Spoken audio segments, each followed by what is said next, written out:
Hello, Gundam Style, and welcome to WoW Cool Robot. I'm Julia. I'll be your co-host for yet another episode, and I use she and her pronouns. I'm Jay, or Jared. I am your second co-host for the duration of Gundam Wing, and I use he and them pronouns. And I'm Max. I am the, what would be the term? I used ringleader last time, I think. You did. I'm the Pokemon trainer of this podcast, and I use he and him pronouns. Sure, that works. We all have our individual specialties. My number is 9, and I am going to become the Joker. So you're a Blastoise, then. I see. Sure. We watched Gundam Wing this week, folks. Oh shit, we're watching Gundam Wing? I should go watch those episodes. Oh, but your notes are all wrong. Oh, no. No. Fuck. Are we still liking Gundam it? Seed Destiny all the way through. You done fucked up. Yeah, I'm loving it. I'm still extremely in my bag. I'm the wing liker here, and I'm A-okay with that. I don't think I'm losing anything in this process. Taking notes for this show can be it puts me under duress to actually critically analyze this show and actually have to take notes on it, but I'm still having a good time. It's not the kind of show that you want to stop and think at, huh? No, that's why I end up having to watch it a couple times. This time I didn't, mostly because I forgot to watch until the day of. So I have the bare bones notes of things that happened, but not what people said, because I did not have time to pause and rewind. Right. That's okay. I just stopped to take screenshots of the images that I see that I like sometimes. I did that a lot today. There were some good scenes. Good art. There was some good... Yeah, I will say, I'm enjoying the show for the most part so far. With these episodes, I think I'm starting to realize why people don't like Gundam Wing. There are and why is that? Some things, but I would like specifics. I'm genuinely curious. There's just so much fucking talking, which, asterisk, that's fine. Some of the best Gundam, the fucking scene at the end of Zeta with Haman and Paptimus and Camille and Quattro in the fucking, abandoned theater in Grips is, the best Gundam scene ever, and that's just talking. But the thing is, in Wing, no one says new things. It's like the fucking Taco Bell menu. Everyone is saying the exact same thing. They're just finding new creative ways to say it. You're not wrong. I get where you're coming from. Yeah. That makes enough sense. A large oversimplification, but I feel like with all of what Hiro said at the end of the third episode, and all of Noin's exposition, the repeated cutting to the colony heads deciding whether or not to trust Oz, and they're just saying the exact same thing. It's every single time you cut back the character, it's again, I'm enjoying it so far, but I'm starting to kind of see it. It feels like the show, and again, I could just be ignorant and not reading it in a way that would make it more fun, but it kind of feels to me that the show is almost running out of new things to say about, war and conflict and humanity's relation to each other. I think you could be absolutely right. It is a matter of, I think Wing was just kind of by the seat of its pants in terms of production for most of it. Oh, so it's a Gundam show. They got Valid? Yeah, exactly. From what I understand, I think they got a general skeleton greenlit, and they were basically week to week, month beforehand churning out episodes. So it kind of does fall to the wayside. That's with the recent Netflix release of the show Midnight Mass. There was one thing I picked up on that started to grate on me, and it just never went away, and so it never stopped bothering me. And I think that's kind of the issue with Wing right now, is that, like you said, it just kind of keeps having multiple different characters say the same thing. And the other problem with that is that it hasn't stopped introducing new characters, and we're almost 20 episodes in. Yeah. Admittedly, the characters we get introduced to in Dispatch are pretty important ones. True. But it feels like a lot of especially with the Oz and Alliance characters, they're just throwing fucking names at the wall. That's true. The vast majority of people you don't have to really internalize because they're not around or they're not important. Yeah. Keep an eye on fucking Nichols. Noin's little subordinate while she's in space. As an aside, as one person who also just watched Midnight Mass, what was that one thing? Oh, it's the monologues, which I know is like a thing that the creator has done a lot, but he's also done stuff like Hush, in which the book Midnight Mass is featured because that's what the main character is writing. That movie is about a deaf woman who ostensibly doesn't talk throughout most of the movie, and so like I was kind of having seen like Haunting on Hill House and The Haunting of Bly Manor. I don't remember the monologues being that bad. I think you're correct. I don't think either of those had issues with those scenes running long. There was a lot of just talking to talk, and then there was a lot of characters doing the thing I hate the most in like air quotes horror media, where they kind of just like stand around and look at things. With the vast majority of them also monologuing through it, and that's not great for keeping a tense scene tense. Mm-hmm. To be fair, I also just kind of stand along and look at things. Sometimes it's nice to observe your surroundings. I went on a nice walk last night, and it was just a beautiful night. But you also weren't being chased by an ancient vampire while you did it, though. So, ups and downs. Jonathan Joestar be true. like... I wasn't being chased by the spirit of Catholicism. God. I will be after what I said last episode. You sure do, huh? I like that Gundam Wing's a Catholic show. Anyways, Midnight Mass, I think, being entirely its own original story instead of based on other content, kind of suffered from being up its own ass too much. Anyways, let's talk about Gundam. Yay! This is what the people came here to hear. Sorry. Tremendous. Who has the first summary this week? I do, I believe. That's right. I can jump right in. Hit it. That takes us to episode 16. The Sorrowful Battle. Hiro and Troa make it to the Antarctic base safely thanks to Noin. Zex and Hiro actually meet face to face, and Zex reveals the fully rebuilt 01 Wing Gundam. Hiro chooses instead to use the heavy arms because he feels like the generosity has actually clouded Zex's judgment and doesn't want that to interfere with their battle. The two battle it out for over 3 hours. Meanwhile, Relina makes her way to the Antarctic base, while Troa and Noin defend the base from a search party from Oz. We get a genuinely fun fight to watch, but it all comes to a head when Relina flies into the heat of battle right before an Oz search party arrives, forcing the fight to a draw. Noin reveals Zex's secret to Relina, and Zex chooses to fight in favor of the colonies, attacking the Oz search party to allow the Gundams and the girls to escape. It's good. I like it. It was really good. This was a lot happened, and this is an episode that felt like an hour's worth of content in 20 minutes in kind of a good way. Like, it was very action-packed. It was, for sure. Animation was like fucking crisp when they are actually fighting. Oh, it was so fucking good. But I think the nice thing that I appreciated the most is that there's a lot that's said, and some of it you can kind of gloss over. There's some conversations between Noin and Zex that get really like hoity-toity, but the key things that happen are very trackable. Like, you understand why Hiro chooses to fight in the heavy arms instead of the rebuilt 01. There's some other shenanigans, like Zex chooses to not repair the arm that got damaged in Siberia, and Hiro's like, why would you do that? You're giving me an advantage. This sucks. This is still not the kind of fight that I want to fight you in.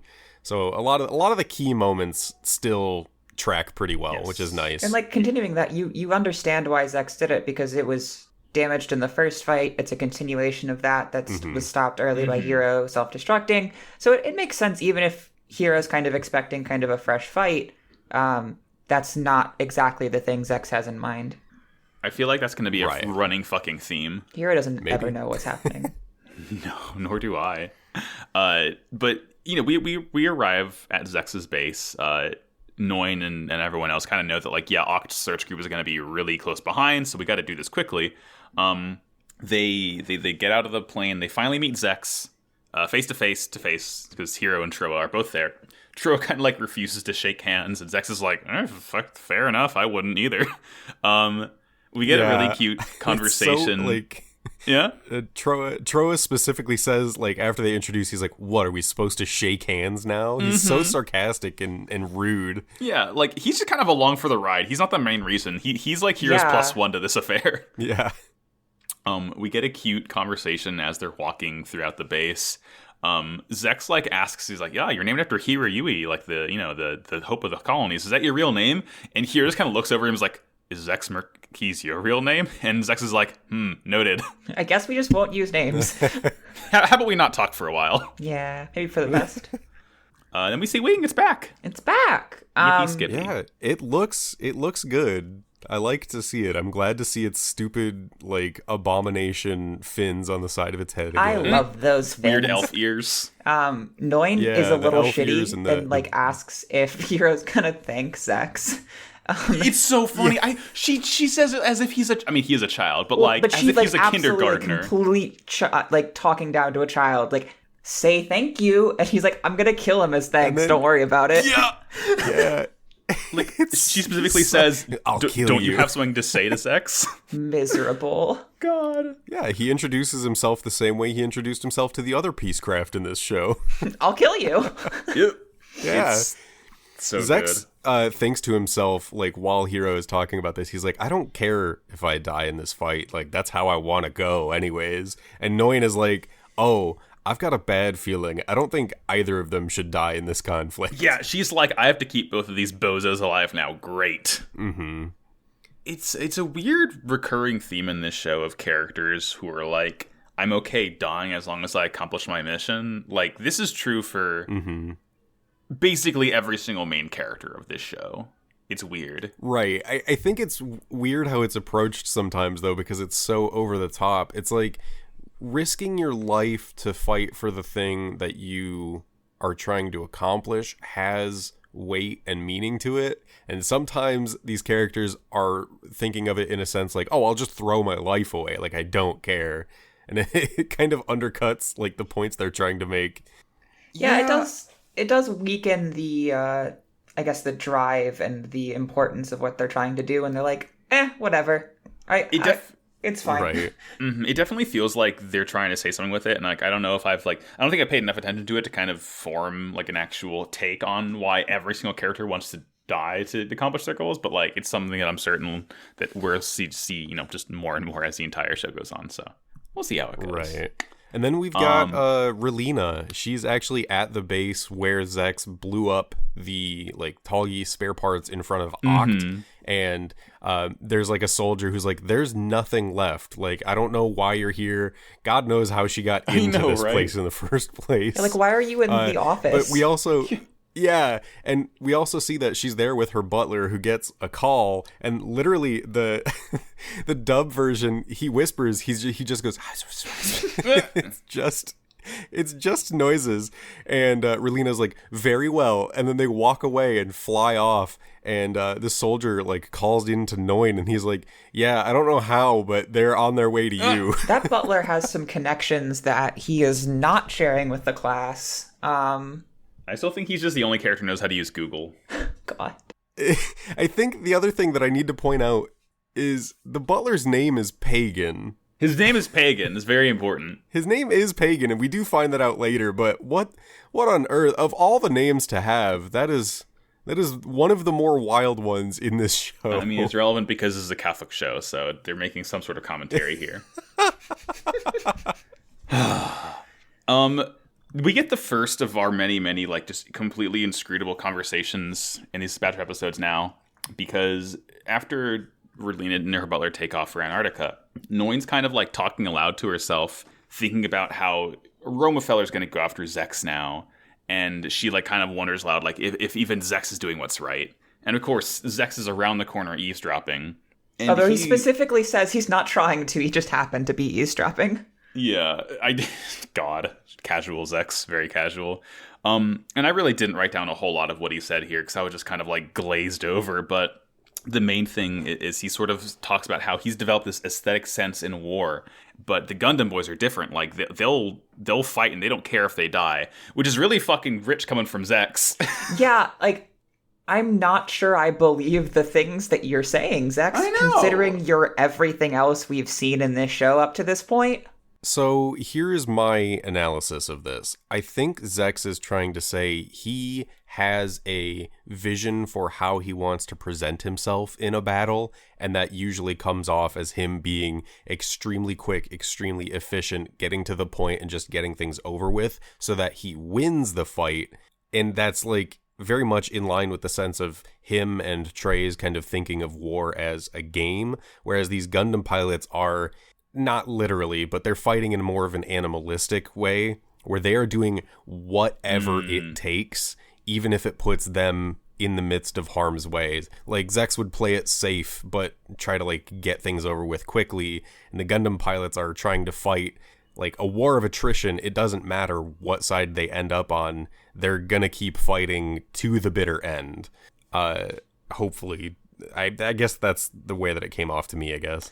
That's a very interesting read. I like that a lot. And it's like, that's kind of true in like, Zex's combat style, just like very gracefully flying the talkies around. He's like stunting on people, right? Mm-hmm. And I mean, we looked at how fucking Troa Beybladed that one guy last episode. Yeah. Like the Gundam boys are just kind of rough and tumble with it a little bit. Right. And it speaks to something Zex says later when he's fighting Hero. I know I'm jumping ahead, but when he's fighting Hero, he says something about how he's trying to abandon his appearance in combat. He's trying to abandon that sense of like aesthetic and fighting to look good, and he's just trying to fight to fight. Mm-hmm. Yeah. And this train is going by now. But essentially the conversation sort of ends when Noin tells him that like, they're fighting because they have people to protect. And she's trying to basically get it into his head like, you have things that you also need to protect, and I hope you realize that one day. Yeah, absolutely. Noin then promises to interfere with the search party from Romefeller and Oz so that they don't interrupt Zex's duel. We get to the hangar, and Hero is inspecting the 01. One of the mechanics who was working on it is like talking to Troy. He's like, what? Doesn't he trust me? And then Hero comes down. He's like, the self-detonation device is turned off. Why would you do that? It's so good. And he's so angry about it. How dare you? And the guy, and Hero comes in. You guys are gonna let me kill myself again. What's the deal? And then I think Troa is the one who's like, yeah, he was upset about how he lost last time, and he doesn't want you to be able to have that out this time. Yeah. And then Hero's like, fuck that. Troa, yours is still active, right? I'm taking the heavy arms. Yeah, and you mentioned it in the recap, but like he specifically says he wants to take it because Zex's well, first he's like, his generosity is blurring the view of battle. And at first I think that they're talking about the wing, but, or like, I guess he's talking about himself. But then, they realize, oh, Hero's so strong, he's willing to use a different mobile suit in order to like handicap himself because he knows his opponent's handicapping himself, so he like wants to fight on even ground no matter the cost. Right. Yeah, and when notified, because obviously since he's not using wing, there's the Tallgeese parts that were used to fix up the wing. You can throw those back into Tallgeese. Zex continues and says, don't worry about it, we're keeping it as is, since like Jay had mentioned, that arm was destroyed and wants to keep it as is, making sure that the fight is the rematch and continuation that they previously had. Yeah, exactly. And then Hero stays up until 2:30 in the morning working on systems and repairs for the heavy arms. And he calls down to Troa and he's like, what time is it? Troa's like, it's 2:30. Like, you should get some rest. And Hero is like, he actually agrees and lets Troa take over. And we get a brief moment of Troa kind of talking about how the weight of the arm would be a little too much. And before the shot ends, we see part of the heavy arms' forearm, its left forearm that would carry the Gatling gun, moving away as the shield comes to be placed in instead, which does actually come into play later. Cute. Then we immediately cut to the next fight time. It's time to duel. It's really There's sick. A lot of really cool action that happens. It's the very hard to first describe thing, a lot of it. Yeah, the very first thing it does is like the fucking like back and forth eye cut in thing that like, the end of Final Fantasy VII. It's in like any type of media. Yeah. And then the Wings of Boyukill Adolescence start playing, and like these guys just completely go at it. It's so sick to see. Yeah, they both aim their guns at each other. I think the Tall Geese fires first, and then Heavy Arms takes to the air, which is a mistake because Tall Geese hops up into the air as well, starts pursuing him down. I think Hero's still definitely used to the wing in this situation too. Like, he's trying to fight as if he was still in the wing. Yeah. And Heavy Arms is super not built for that. Absolutely not. It crashes into the ground and he has to get up and unleash like a volley of missiles instead of his like go-to tactic of the Buster rifle. It's what I really like about this fight is like we see, we've seen how Zex pilots the Tall Geese, but like seeing Hero pilot Heavy Arms like as if it were a wing, it's cool seeing it being piloted like a much more mobile suit. Considering Troa's strategy, just stand there and shoot. Yeah, so it's cool seeing his it. Typical strategy is to just fucking unload. No, obviously it's not going to work here. They're using some tactics against each other. Like they're shooting into mountainsides to like reduce visibility, sneak around, stuff like that. And then we learned they've been at it for 3 whole hours. Mm-hmm. And then one of the things Zex says is he declares that he won't die in a fight of this low caliber. Yeah, it's a very weird way to word it. It's been going for so long. How is this a low caliber fight? I mean, I guess he knows that they're both, neither of their suits are at their full potential right now. So he's like, it's a fight, but it's not like exactly the fight he dreamed of having, I guess. Yeah. And then we get commercial break. We come back, find out they've been going at it for 3 hours. Troa and Noin are kind of in the command center and talk to each other a little bit. Troa, he's like, this point is fucking fightless. Or this fight is fucking pointless. I liked it the first time, actually. And Noin like actually agrees, but she says, or one of the things Troa says is, are people trying to stop time and find themselves? Enemies are necessary. That's a soldier's fate. And Noin rebuts with, a soldier will be rejuvenated when he finds someone to protect. So like they have completely different views on this fight. Troa thinks it's entirely pointless, while Noin is like, Zex has a reason for fighting. He's just trying to figure out where to go after this. Like this whole thing is definitely more for Zex's benefit than for Hero's. Yep, absolutely. Although at the same time, and then Hero doesn't really have anything else to do now that he's like completed his European apology tour. Very true. Yeah. And then Troa volunteers to step out to the front lines and like fight back against the Oz search party. And Noin's like, with what mobile suit? And he's like, don't worry, Hero owes me one. Yeah. Like, he's gonna take the wing. It's nice. Hero ends up running out of bullets as he's fighting Zex, and he remembers that Troa tells him, like, once you're out, you can just drop the Gatling gun, and like he does it, and he finds out that in the frame of the arm is a beam saber stored for him, and he's like, oh fuck, sick. He pulls it out, and Zex just drops the Dober gun and pulls out his own beam saber, and this is a sword fight now. It rules. Yeah, Zex is basically, I think what he said was, this is more like it. Yes. This is exactly what he wanted. He wanted it to get to this point. This is where it stopped last time. At this point, we see Relina, who's on the way to Antarctica. She's once again reading the letter from Nana Noventa for Hero. They get surrounded by Oz Ares, because this is like, this is Oct's search party catching up with them. But Troa shows up in the wing, shoots the Ares down. Relina's like, is that you, Hero? And Troa's like, he's up ahead. You probably want to stop him from fighting. Yeah. So this is two things. Cute. This is where we find out the butler's name is Pagan. But the other thing is these Ares pull up on this transport ship that Relina's on, and they're like, you need to, this is like occupied airspace, you need to land now. And the thing about the search party that makes me laugh is there's apparently just a base in Antarctica that Oz and Romefeller didn't know about. Yeah, I don't know how they missed that up to this point. They don't know where it is. Nuts. And then, Troa blasts the Ares out of the sky, and then I think we cut back to the fight, right? Because this is when Hero realizes the Tall Geese's left arm is damaged. Yes. And Hero actually gets knocked down, and right before the Tall Geese is going to strike like the final blow with its beam saber, the shuttle carrying Relina flies in between the Gundam and the Tall Geese, and Relina starts screaming out for Hero. It's really, really good. And it like Relina's yelling at Hero. She's like, "You need to read this letter. You need to understand." Like it again, another just block of people saying shit here, because this is like that's kind of what the show is. Relina's essentially trying to give Hiro like another sort of reason to live, and like, you know, she wants him to be energized by the words of Nana Noventa saying like, you know, you're still the future, you fucked up, but like it's fine if you continue to like live a good life.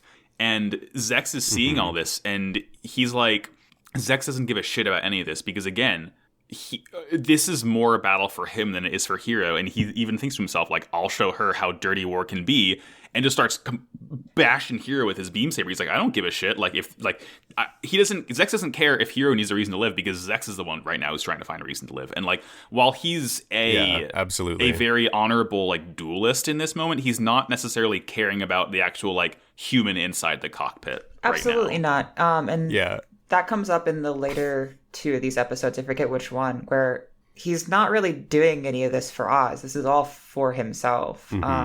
The rest of it doesn't really matter anymore. Like, the reasons he was doing this initially, that's kind of all fallen by the wayside at this point.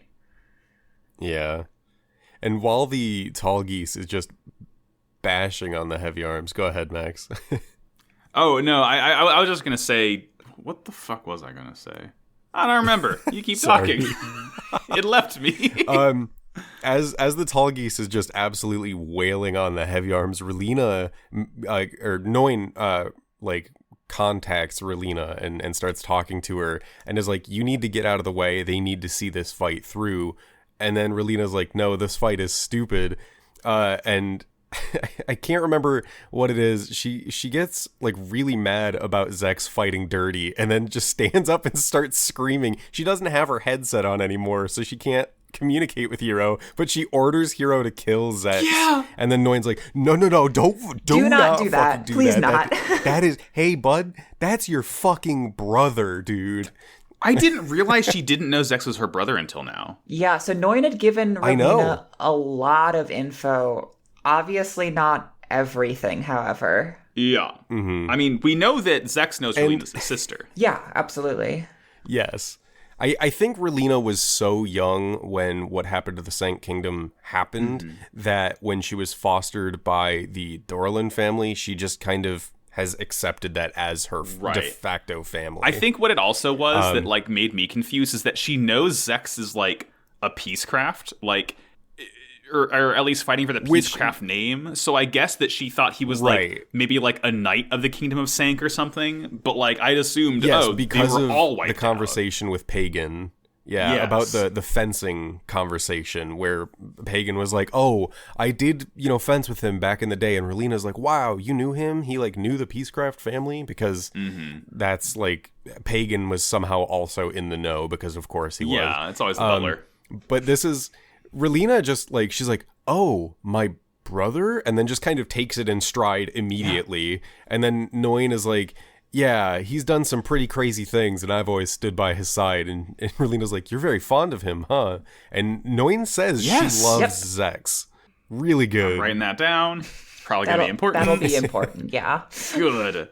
And she like also tells Relina that like, yeah, like his main enemy here is the Alliance. Like what he's doing seems fucked up, but like this is going to help him in the long run.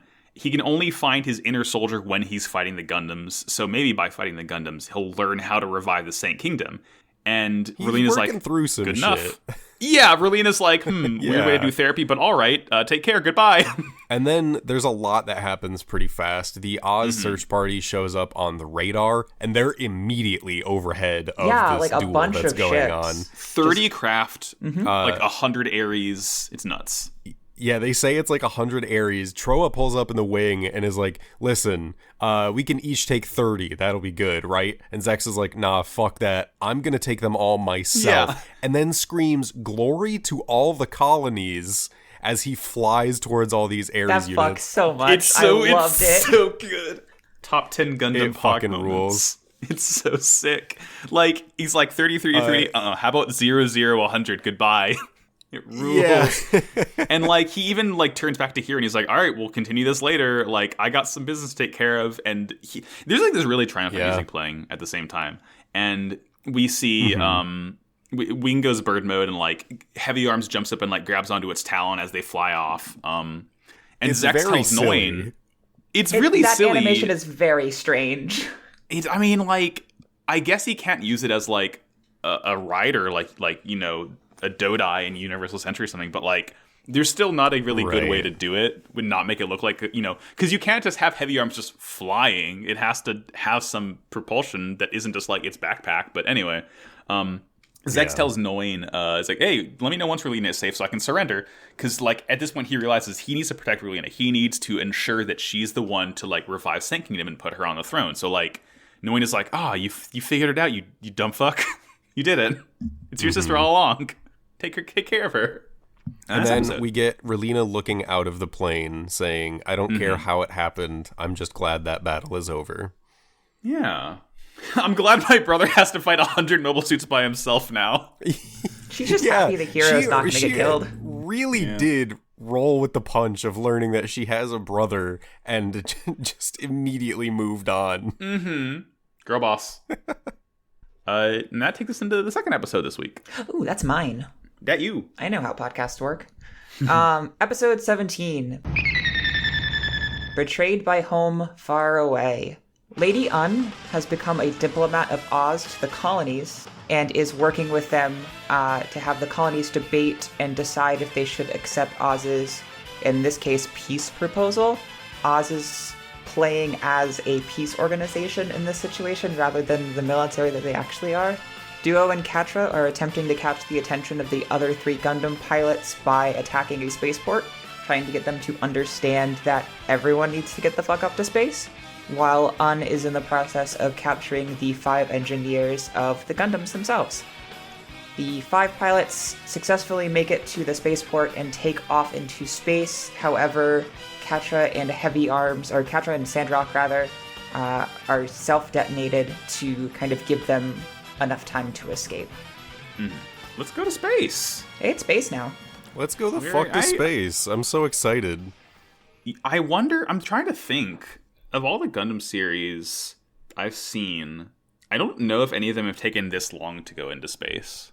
The main characters, I mean. Like, obviously we see stuff happen in space. I think the biggest part of that is pretty much every series started out in space. That's the thing. It's like you either start out in space or you get to space very quickly. Like the longest, right? I mean, you can be okay. So Gundam starts in space. Zeta starts in a colony, but they go to space like within a couple episodes. Colony. Double Zeta takes a little while. I don't think they could actually leave the colony until like episode 10 or 12 or so. And this is episode 17. Okay. Unicorn goes into space right away. Ibia goes into space within a couple episodes. Yep. Even G Gundam, they start out on Earth, but it's episode 3 that he gets called back Domon into gets space, taken to space very quickly. Yeah, it's like interesting that it hasn't happened till now. But I honestly kind of like that because honestly, this moment at the end of this episode, I was like genuinely like hooting and hollering because it's so good to see them all be like, yeah, we may not know each other, but like we're still technically a team. Let's try and act like it. And like, it was very, very good to me. There's some good moments in this episode, including when we start out with just a shot of 3 space Leos. I love to see them. I love these guys. I love the purple. I love their big old like sideways tube. I don't know if it's a propellant or if it's like a thrusting system, but like it looks cool. It's supposed to be like an aerosolized like propellant tank for like omnidirectional movement. Seems like a big weak point, but go off. Well, we do start by seeing these Leos as they are kind of chased out of colony space by Taurus suits. Yeah, hey, fuck those Leos. It's my birth month now. It's Taurus. Get out of here. We see the Tauruses transformed too in their like Wave Rider like transformation mode. They're sleek as hell. This is the thing. We haven't seen Tauruses do anything yet. This is the first time. All we know is that they look like a Leo but sharper, and they have some kind of cool computer inside them. Seeing them in action, they might be my favorite mobile suit I've seen so far in this series. They're really good. Tauruses fuck hard. They do. I hate them, however, because they're an empty shell, and that's bad for my heart. Thank you. They're so fucking scary. Oh, they're so fucking spooky. Yeah. Yep. I love it. It goes against everything. It's so It's good. Wing's done something good. I'm regrettably saying no.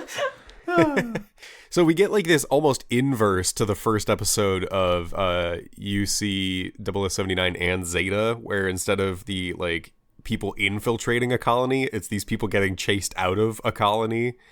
We get a really cool shot of these Tauruses like transformed, like zooming around at high speed, blasting these Leos, and one of them gets shot out of an airlock and is just set with the moon as its backdrop before it explodes. Cool. It's so good. And we get a conversation from Lady Un talking to someone who is like in the cockpit of one of these Tauruses, and we find out that he is operating with the mobile doll troops being used in space. This takes me back. back. This is our introduction to Nicole.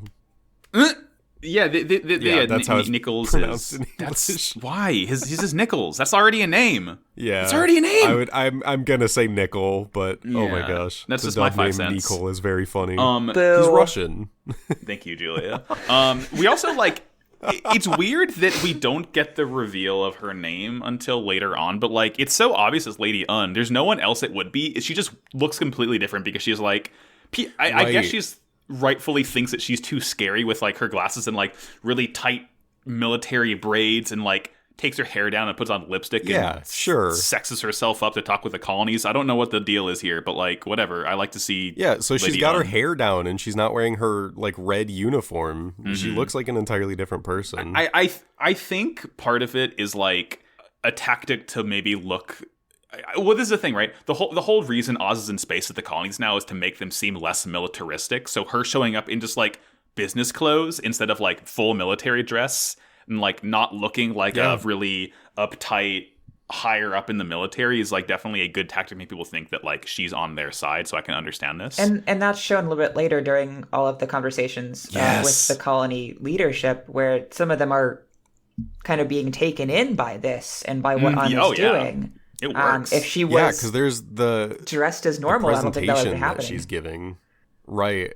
There's like a pre-recorded message that's airing in like a lecture hall, and Lady Un is in the audience, but she's also narrating this presentation, and like some young like political leader is talking at this it's Colony Section D like conference. And it's like a presentation from what do they call themselves? It's the Oz Peace Support Organization. It's so fucking funny. Hateful.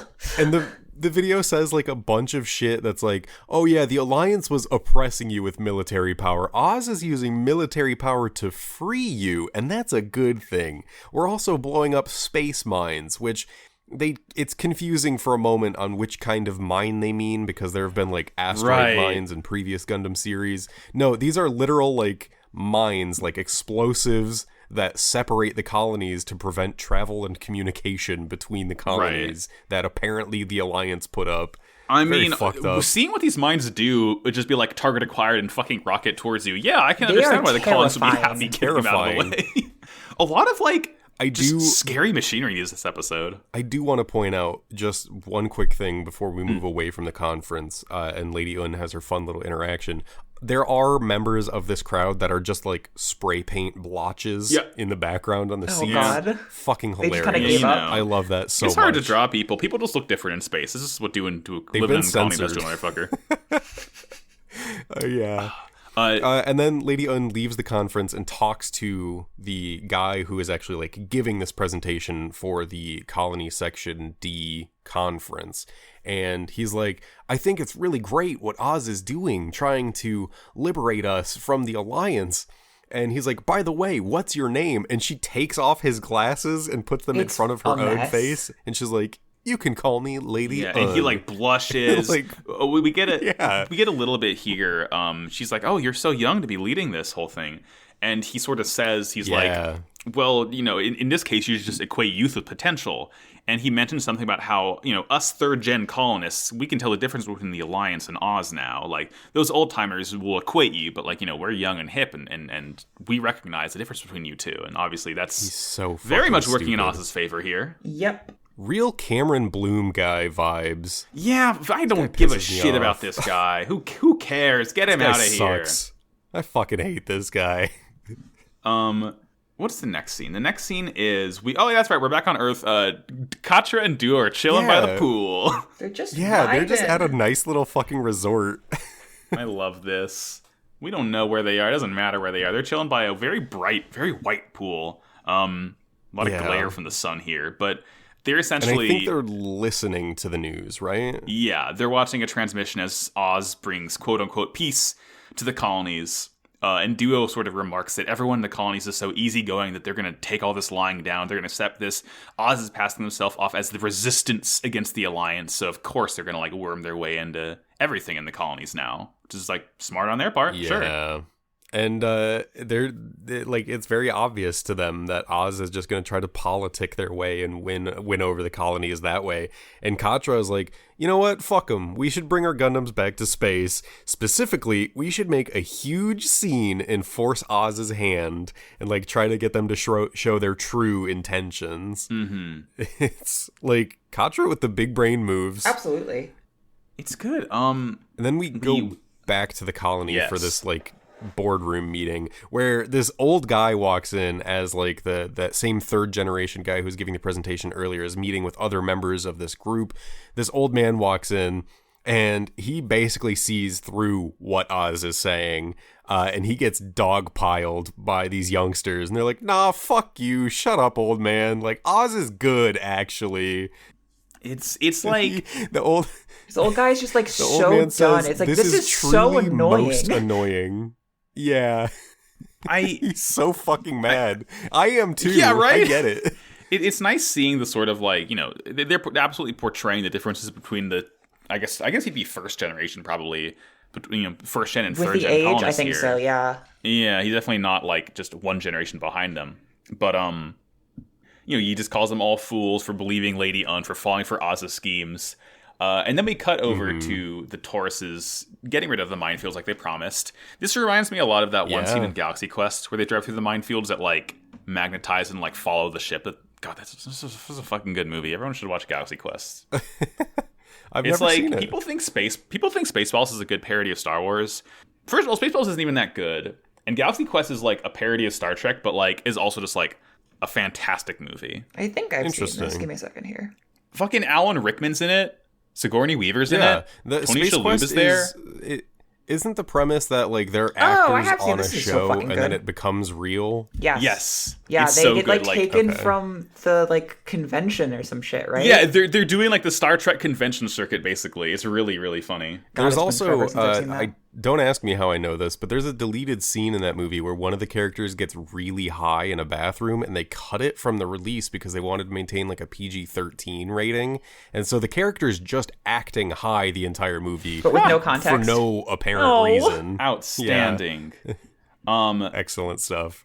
So they're getting rid of them, and you know the mines all rocket towards the Tauruses, and like they bleep bloop computer. We see the empty cockpit, and they just like snipe all these mines perfectly. Yay, we did it!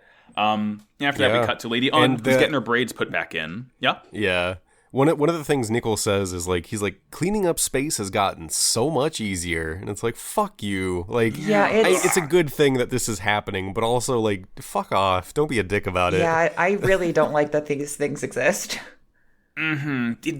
They're genuinely unsettling. I like that they exist, but like they're creepy. Like Max was saying, we cut to Lady Un. She's getting back into her military gear. She's informed that Oz has found a Gundam manufacturing plant and an engineer who she goes and meets. Yeah. The first of And we thought Dr. J looks fucking weird. This guy... Yeah, it keeps going, funny. huh? We see all five of them, and like it's only these two who look weird. Yeah, the other guy has no nose, so he's kind of also that's the only other thing. 2.5 of the guys look weird. I would argue that having like a prosthetic nose isn't as bad as having like a pencil-thin long nose and hair that sticks out and away from you like an umbrella. He looks like a Tengu. He has like his hair is like styled in such a way. It looks like he's like, wearing like a big hat. I don't know. He's weird. Yeah, and Dr. J's got his like funny clampy clamp arm, but he also has like bionically grafted on like goggles. Yeah, I mean he's like a Bato from Ghost in the Shell. Yeah. But we don't learn any of the other Doctors' names. We know that they're letters. We learn their letter names when they talk about them later, like when they're on screen. But at this point, we don't. Mm-hmm. Yeah. Un walks in. She points a gun to his head and interrogates him about the Gundams. And she's like, "Yeah, you must have had to hand them." And he's like, "What are you talking about? I only made one Gundam Death Scythe. The best Gundam. Mere coincidence. The best one. All 5 were made." Yeah. I made one perfect Gundam. Why would I make 4 shitty copies? Yeah. And there are 5 while total. Un is threatening him, she actually gets interrupted by someone coming in and letting her know that 02 and 04, Death Scythe and Sandrock, respectively, are attacking a spaceport for, it seems like they're probably there to get transports. And we cut down back to Earth, and Katra says they need to fight so that the other Gundams will see what they're doing and realize they all need to go back to outer space. What if they fucking communicated for once in their goddamn lives? What a concept. I wonder if they have, the capability for long-range transmissions, though. I think they have receivers, because that's how they've been getting their orders. I just don't know that they can transmit. I just feel like they've been together enough times at this point that somebody should have thought to, set up communication between the 5 of them. In some sort of way. After Colony 195, they don't have cell phones yet. That's true. You're right. Sorry. It was like the real year 195. But yeah, they start causing a ruckus. They get a real scene going on, and as they fight, Katra has some really beautiful moments of animation. I think my favorite one is Gundam Sandrock grips its arm really tight, and then the Shodels on its back heat up, and he flings them, and they just slice right through a Leo. It melts in half. It's so cool. It sticks into it. Katra kind of goes sicko mode a little bit here. We cut to back in space. Duo cuts down a transmitter tower too. Before we go back to space, he cuts down a transmitter tower, and it falls on 2 Leos that just stand there and take it. Yeah, it's I guess I'll die. So back in space, we see the colony reps again. And they're thinking, we should even disarm for Oz. They're helping us out. They're doing such good things for us. The old man who's there is saying, we got to support the Gundam. They're fighting against the odds. They're fighting with all their might against this oppressive organization. Don't you see what's happening right now? They're on worldwide news. And this is really funny because as Duo and Katra are getting the shit completely kicked out of them, they're watching an announcement that says Colony D is hey, the Gundams are Oz's enemy, so they're our enemy now. And they're oh, fuck. Oh, this no. Is just shit. And they basically start losing their will to fight. Mm-hmm. They start getting actually overwhelmed. I think it's Duo's on the ground in Death Scythe, just getting pelted. Yeah, they both with get bullets. Knocked over at one point there. It's not going great. Mm-hmm. It's not and good. And then, from the distance, a familiar voice. Chang Wu-Fei is here, baby. And he calls them comrades. He just shows up when he's needed. Good. He honestly, he's there the whole time, but he doesn't want to be mask involved. Of Gundam. Fucking honestly. Yeah. But he actually does work this time. We see his fucking dragon arm grabs a Leo by the head, and he just Vulcans it, and it just rattles lifelessly, and he throws his shield like Captain America, and it Beyblades into another Leo. Yeah, that's the first time we've seen it do that this time in this show, I think, right? I think it was a cool animation. So. I just hadn't seen it before. It was really sweet. Yeah, no, this is new to me. And Wu-Fei's we gotta be strong. Who else is gonna be strong but us? And we see that Wing and Heavy Arms as well are fighting Oz, and they've all picked up on the same message. So they're together, even if they're separated right now. They're all fighting the exact same goal, and it's if they head into outer space, they're all gonna follow. Good job, team. Yeah, Nice. Absolutely. Hiro and Troa get their own little moments where they're yes, we need to fight, we need to keep fighting, we need to get to space and kind of stick to our goals and ideals. And then we get a shot of it's a side profile shot of Lady Un, which you can recognize by the voice more than anything, but she's in the same kind of normal suit as Nickel from earlier, but hers is purple with a green visor, and it's giving me really strong gravity suit Metroid vibes. I love the color so much. Yeah, it was really cool. It is gorgeous. It's sick. Everyone play Metroid And this Dread. is where Lady Un reveals that apparently she has gathered four engineers who have worked on Gundams and is seeking a fifth. Like, that just happened off screen. Yeah, it's fine. We have to find a way to get all these freaks together. Might as well just make it happen off screen. They're at the warehouse of the fifth one, and like they're trying to break in, and Noin is like, all right, just have the dolls use their beam cannons, their special beam cannons, Piccolo style. Nichols says, hang on. I did note Maybe that. it's not a good idea. I liked it a lot. I love that they're called the special beam cannons. Yeah, use your Mankanko Sapo.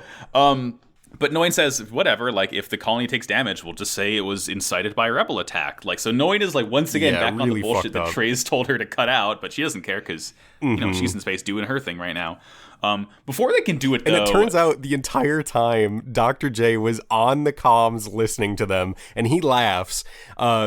He blasts all of the Leos that are on, like, the exterior surface of the colony away, and chimes in on the comms, and he's like...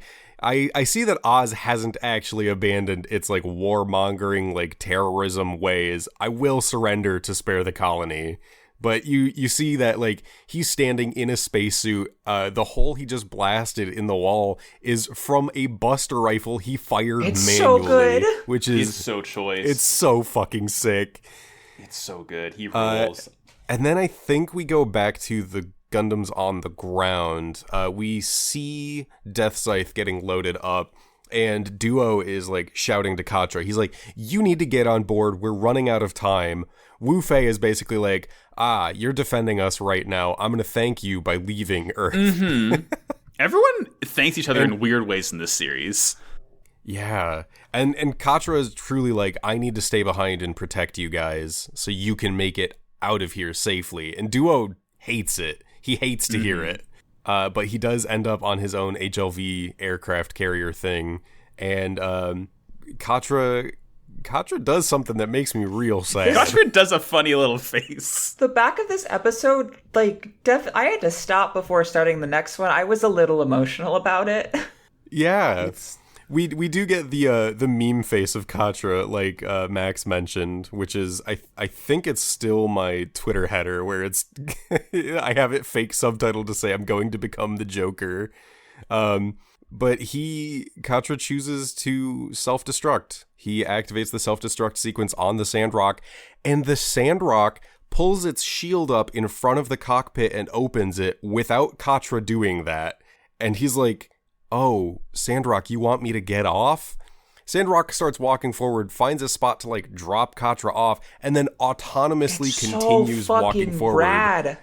It's weird. It's so good. fucking good. And Katra does make it onto a shuttle that I think takes off from, like, one of those ramps to get into orbit, and Sandrock walks forward and self-destructs, wiping out literally everything on the battlefield. This is a much more impressive explosion than when Wing did it. Yeah, so I was thinking about that too. Like, when Wing exploded, it was very disappointing.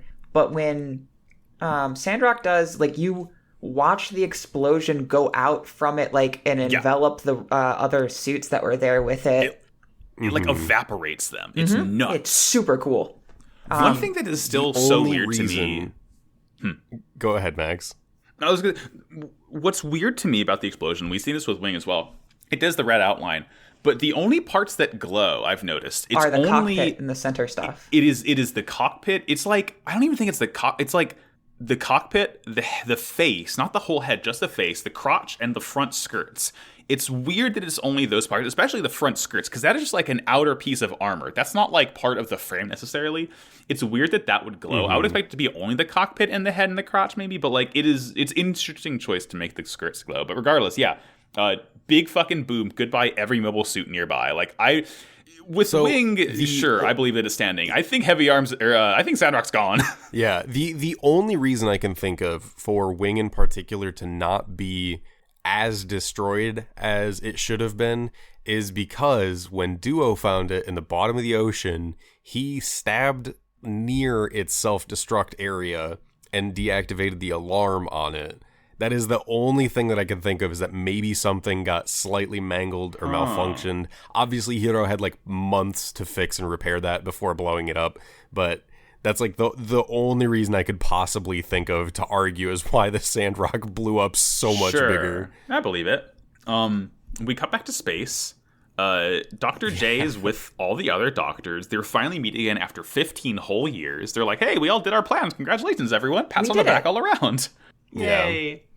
And Lady Un is, she gets alerted that the Gundam pilots are leaving Earth and heading into space. And she's like, fire our, like, missiles, like, shoot them down, obviously. And immediately after leaving all these 5, like, technological geniuses alone in a room, electrical systems start failing on the like, craft they're on. And Lady Un's like, what's happening? Could be anything. And we cut to the entire gang in their cell with the, like, rap album cover they're about to drop. And Dr. J says, hey, Oz, you're going to regret keeping us alive. It's really good. It's really, really good. I like it. Hey, I like them. The thing of it is that I like them. I like these freaks.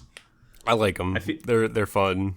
They're fun. What were the names that I gave them? Hang on. What did I call them all? God. I said, there was you got Wario. No Nose, Dr. J, Umbrella Head, Baldy, and Wario. That's right. Checks out. That's exactly what I call them.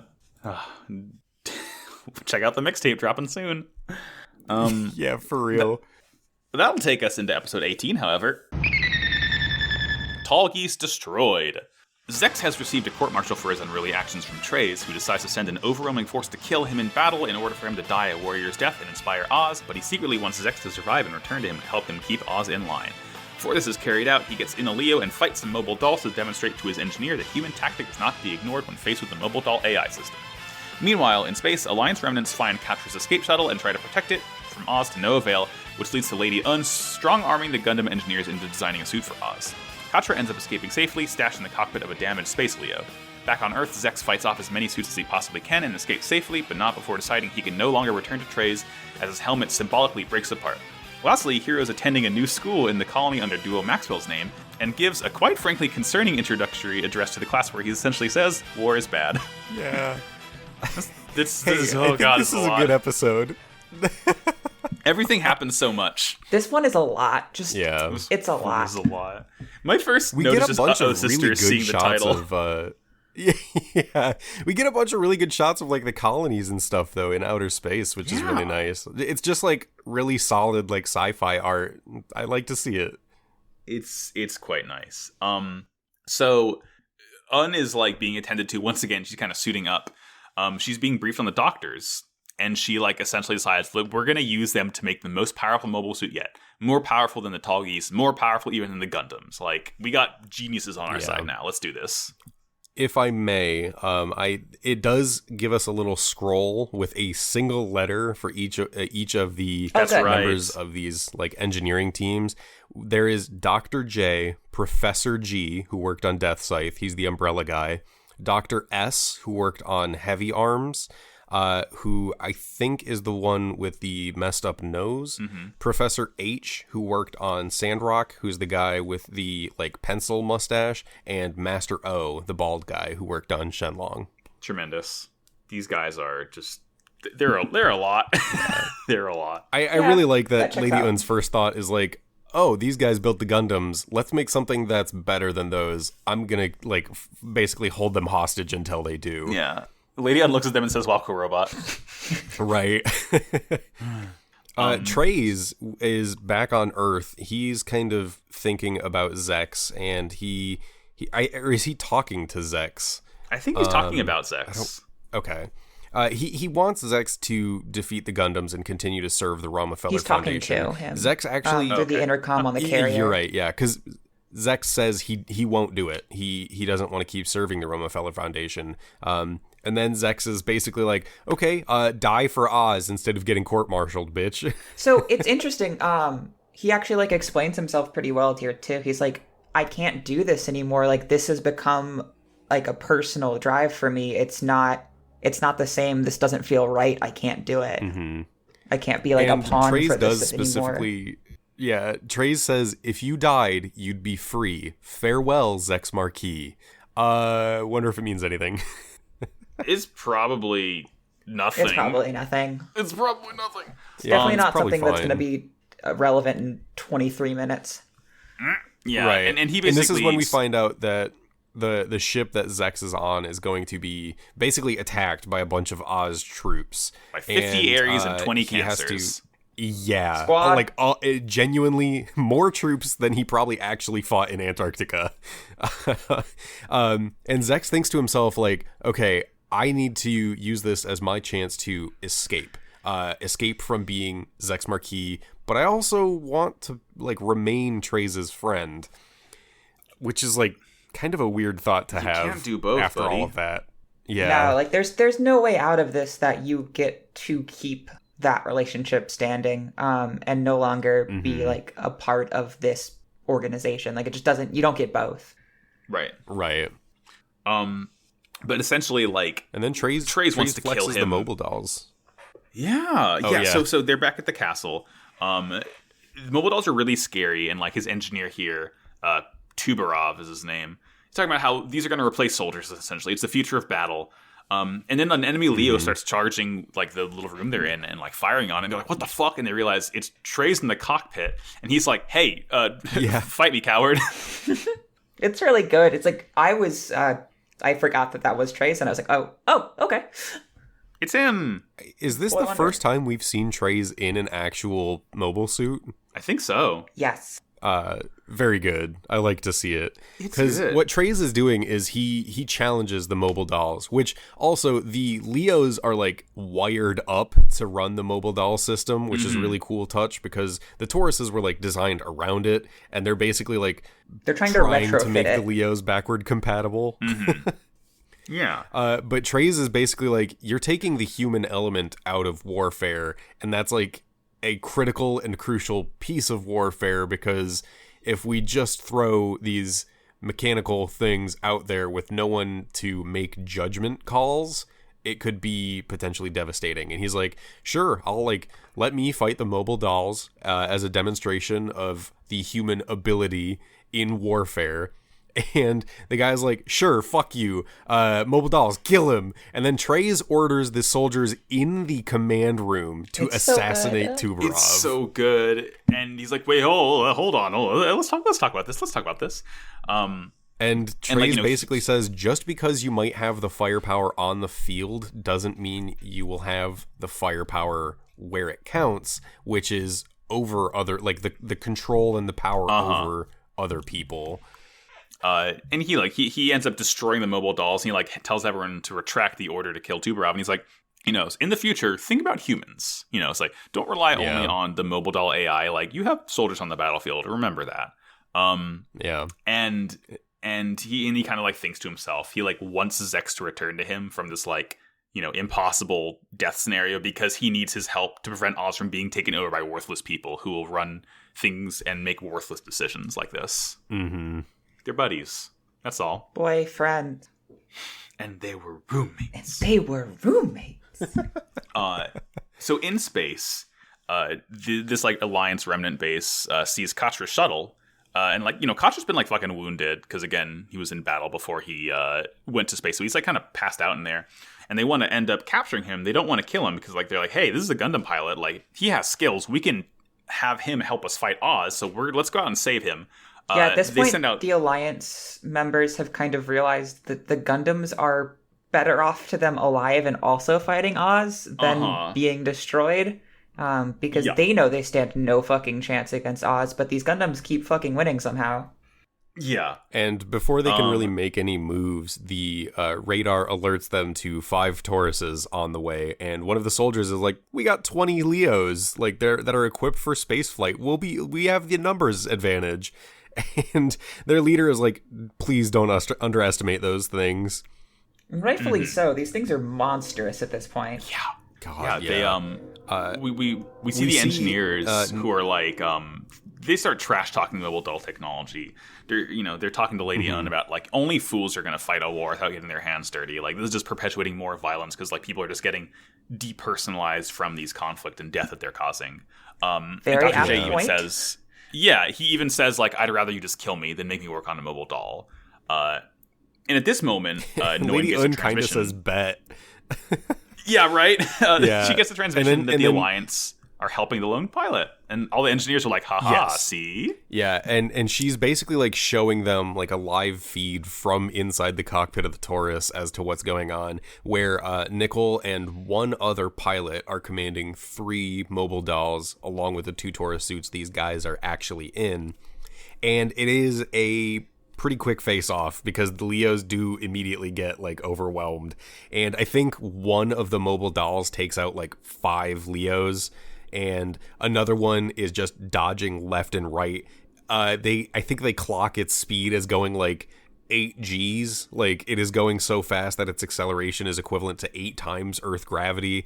And one of the pilots is like, what human could possibly pilot that? Like, it's literally inhuman levels of piloting. Mm-hmm.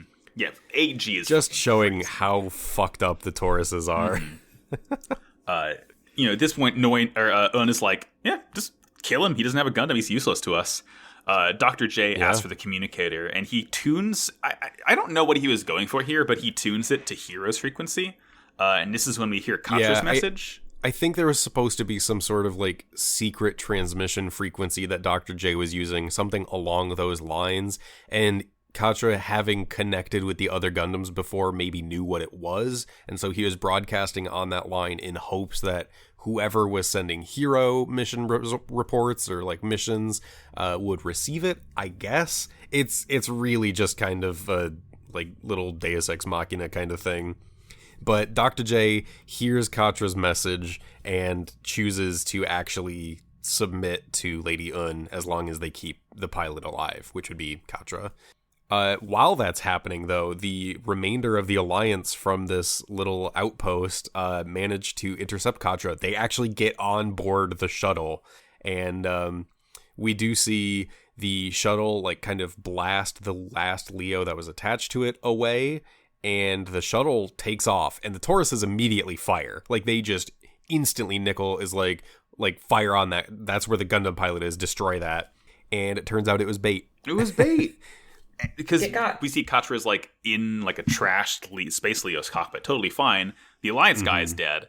So I'm curious if like I don't know. It makes me wonder because like okay, either it would make sense if the engineers didn't know that they fired on the shuttle, like they cut the communication right there and there, and they still help Oz work on new mobile suits, or they see that Katra flew the shuttle and got killed, and they're like, okay, well, kill us because Katra's dead, so what's the point? So it was a strange choice. Kind of a it plot was absolutely odd because it goes against the things that they just agreed to. Mm-hmm. Right. I'm assuming the latter in my head to make it make sense to me. Yeah. Don't think about it too much. Yeah, sure. It's just Gundam. It's just Gundam. Back on Zex's ship, we learned that the Tall Geese is kind of like fully repaired by now. Oz is nearby. The ship's going to get sunk, all according to Keikaku. And Zex gets in, and he's like, let's get going, Tall Geese.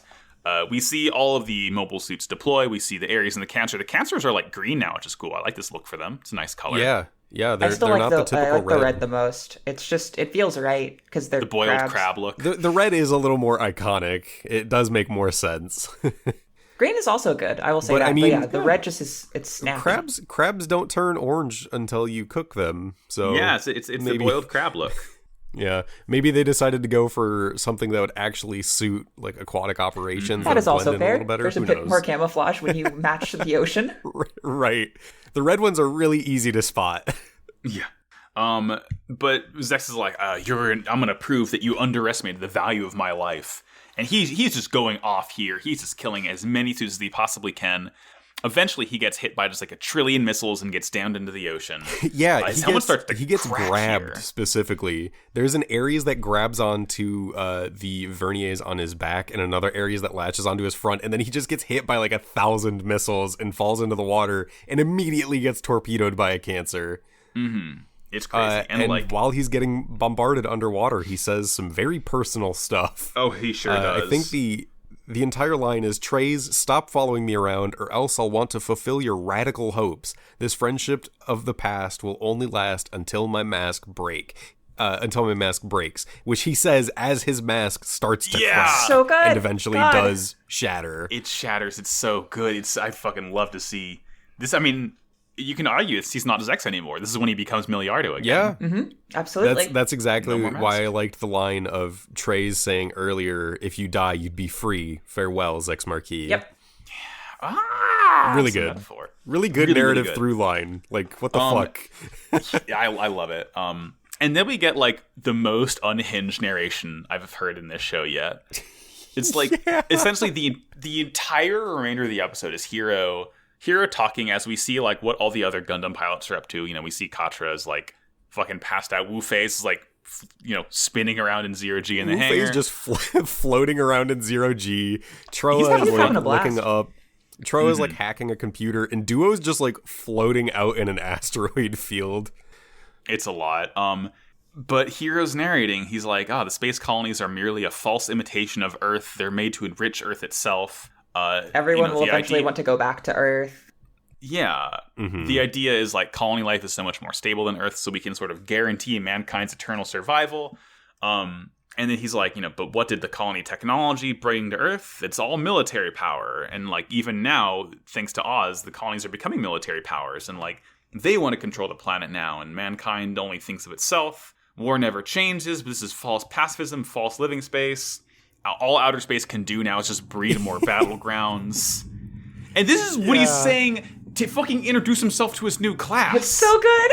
Yeah, he gets interrupted by the teacher who's like, that's really fucked up and depressing, Duo Maxwell. Why would you choose that topic for your greeting speech to the class? He's Duo now.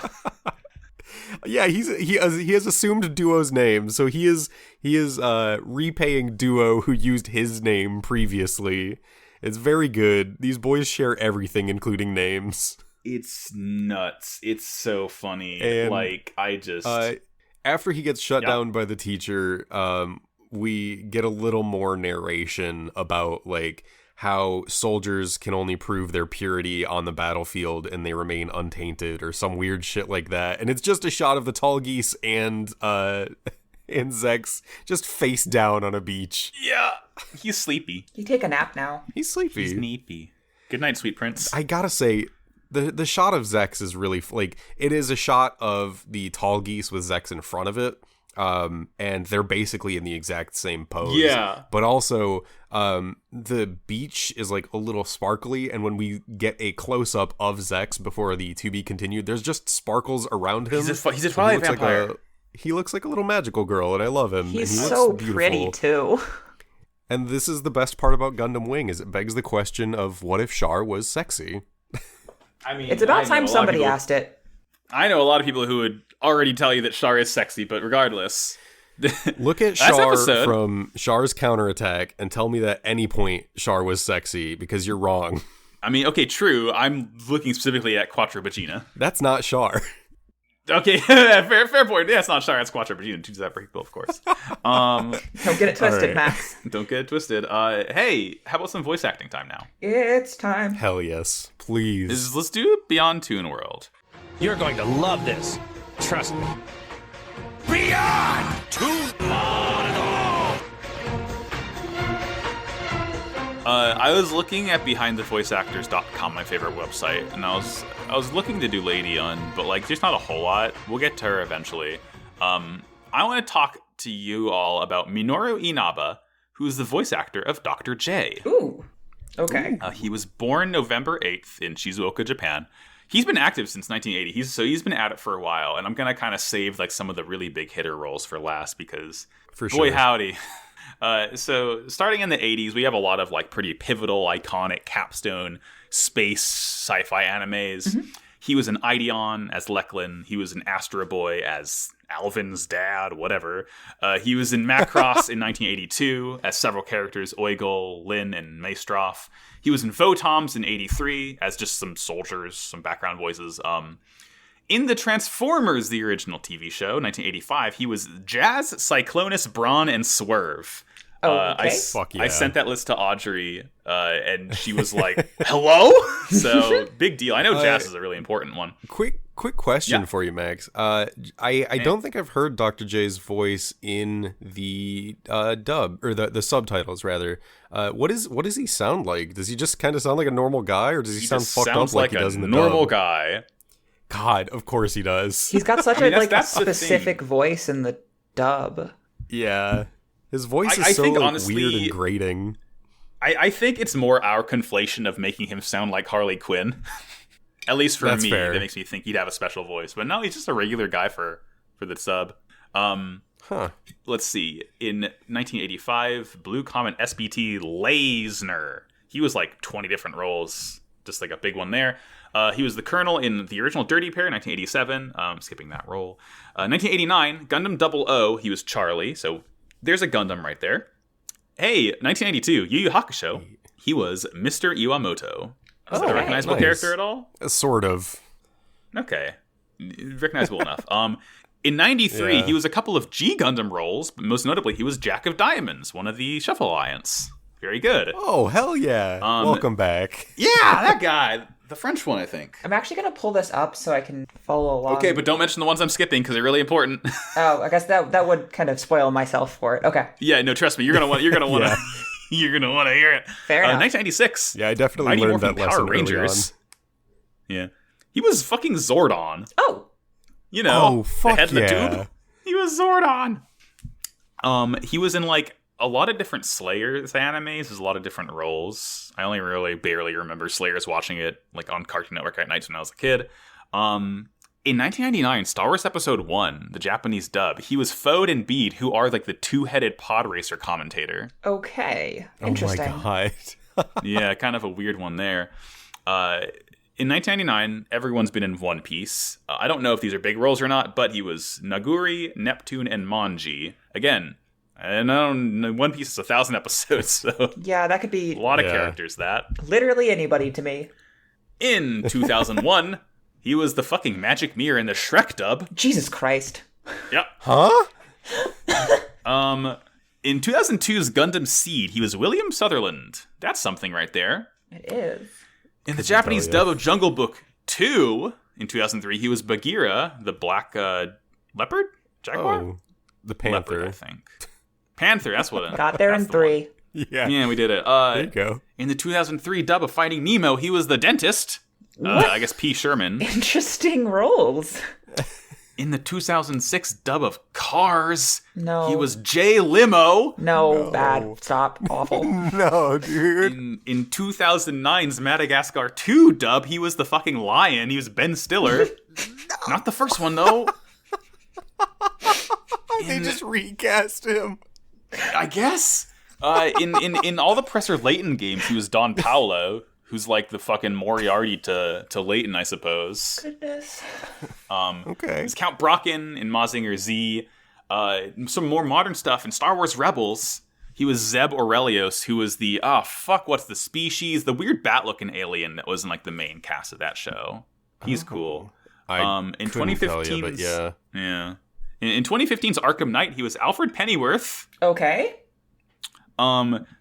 Jules, did you ever watch the Puzzle and Dragon anime? I did not, mostly because it's not good. Yeah, sure. In the 2016 Puzzle and Dragon anime, he was Vahatan, whatever. Okay. In My Hero Academia, he was Dr. Kyudai Garaki, and he was that in the movie as well, so I can only assume he's a decently important character. He was Noma in 2017's Fire Emblem Echoes Shadows of Valentia. In 2019's remake of Mewtwo Strikes Back, he was Dr. Fuji. Here's the big fucking ones, though. You might have noticed he was in a lot of like Disney and Pixar dubs, and that's because in their respective animated shows and more relevant Kingdom Hearts, he's Dale. No. Of Chip and Dale, and he's Buzz Lightyear. Jesus fucking Christ. And here's the fucking KO punch right here. In the Japanese dub of The Simpsons, he's Moe and Ned Flanders. So that's Dr. J. Fuck. Damn, an illustrious career. I stumbled upon this fucking treasure trove of a role. Seriously. It's He a lot, also isn't it? apparently Oh my plays the child detection officers from Monsters Inc. world. The yellow tremendous. suited idiots. Good. Cool stuff. What the fuck? Yeah, so thank you for your service, Minoru Inaba. Holy shit. God, now I just want to play Kingdom Hearts excellent. again. When does fucking... We didn't get a release date. God damn it. That's okay. Jules, just put it off for a day and download Sora. Yeah, I was going to say, as of Exactly. tomorrow, when we're recording, Sora will be out, so you'll get your fix somehow. Hell yeah. My boy. That funny little my guy. big old shoes. Big It's old fine. Gorsh! Sora. Wow, my voice got really fucking high there. That was embarrassing.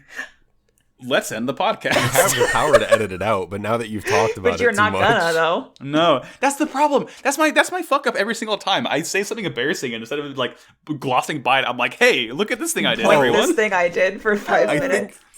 think the thing is you podcast with the people who will be like, typo in the group chat, get his ass. Exactly. This yeah. motherfucker Like, said spoop. if I don't own up to not remembering that Sicily's an island, like I know someone else will do it for Oh, me, so I without a might as well doubt. get it out of the way myself.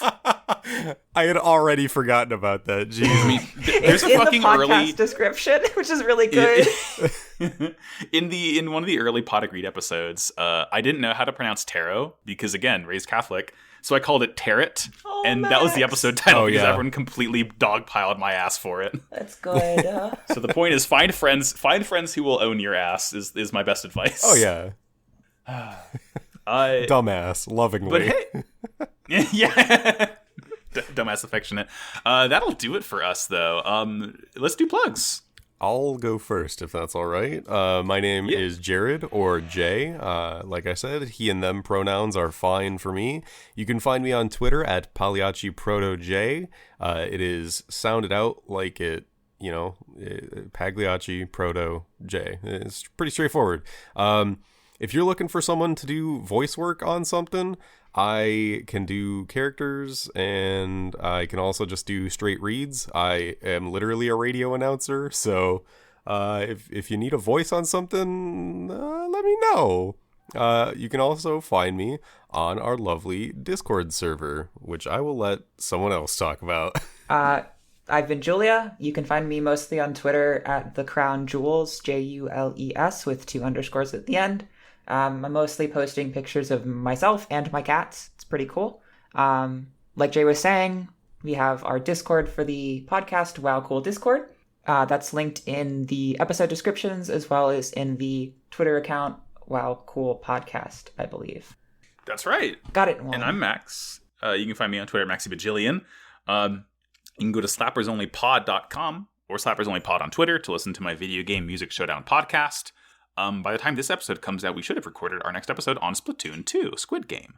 And my other show is called Pot of Greed, the world's #1 and only Yu-Gi-Oh! Podcast, sponsored by Kaiba Corp.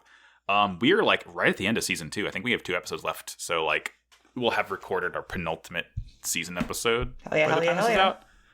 Pot of Greedcast on Twitter for that. Jules already did all the show plugs. So I think the only thing left to do in this episode is for one of you to ask me the nice question. Max, what's the robot of the week? Max. My robot of the week is... I got excited. I'm sorry. It's good. No, it's good. My robot of the week is Omega from Final Fantasy. He's this fucking stinker shithead robot who is always way more powerful than he should be. He looks like a bean on legs, kind of. He's really weird. He's very, like, orbular with these weird, freaky, like, bioorganic-looking spider legs a little bit with, like, big old stompers on the bottom. I don't like him.